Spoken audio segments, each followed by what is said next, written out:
আসসালামু আলাইকুম রহমতুল্লাহি বারাকাতু। আশা করি সবাই ভালো আছেন। আমি আল্লাহর রহমতে ভালো আছি।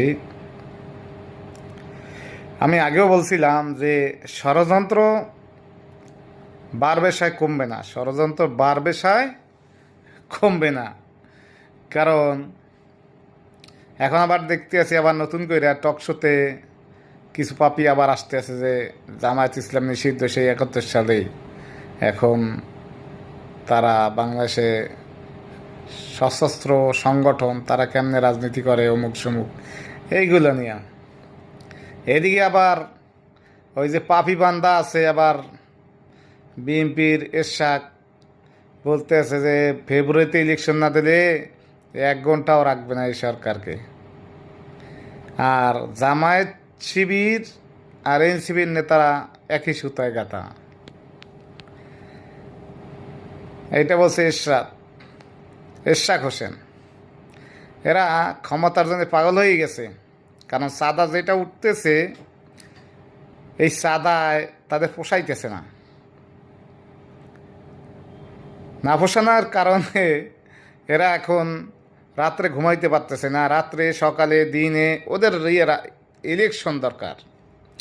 আর ইলেকশনটা দরকার হইলে যে ওরা জানি সাদাটা যথাযথভাবে আদায় করতে পারে। কারণ এখন 1,000, 2,000, 5,000 নেয় তো হইতেছে না, নিতে হইব মোটা অঙ্কের কোটি কোটি টাকা নিতে হইব। বিভিন্ন ব্যবসায়ীদের ধরব, বিভিন্ন জনরে ধরব, নিজেকেও রাজনীতির মত বিরোধী কিছু থাকলে এদেরকে ধরব, কোটি কোটি টাকা আদায় করে হেলাইব। এই জন্য এবদিল কাল্ব সিদ্দিন কাল্ব এরা এখন নির্বাচন ছাড়া অন্য কিছু সয়ে দেয় না। দেশের যে পরিস্থিতি একটু স্বাভাবিক হইব, দেশের অর্থনৈতিক চাক্কা একটু ঘুরতেছে, এই সময়টা দেয় না। ওদের যদি জ্ঞান বুদ্ধি থাকতো, ওরা একবার জন্ম থায় যদি হয় এই সাম্প্রতিক একটা বিষয় নিয়ে যে অর্থ, এই যে এরা উপদেষ্টা, ধর্ম উপদেষ্টা যেই খেল যে দেখাইছে 8 কোটি টাকা ফেরত দিছে, এটা হলে সততার পরিচয়।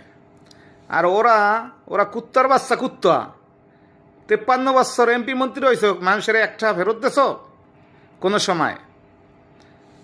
জনগণের টাকা খাইছ, ব্যাংক ব্যালেন্স গাড়ি বাড়ি করছো। তোরা কুকুরের বাচ্চা, কুত্তা। তোরা রাজনীতি করো খালি নিজেকে পকেট বাড়ি করার জন্য। আর এখন বড় বড় কথা কও, তোকে জন্য ওই আসতেছে। আর তোরা প্রবাসীদের নিয়ে কথা বলছো না, তোকে জন্য আসতেছে। ঠিক আছে, সময়ের অপেক্ষা মাত্র।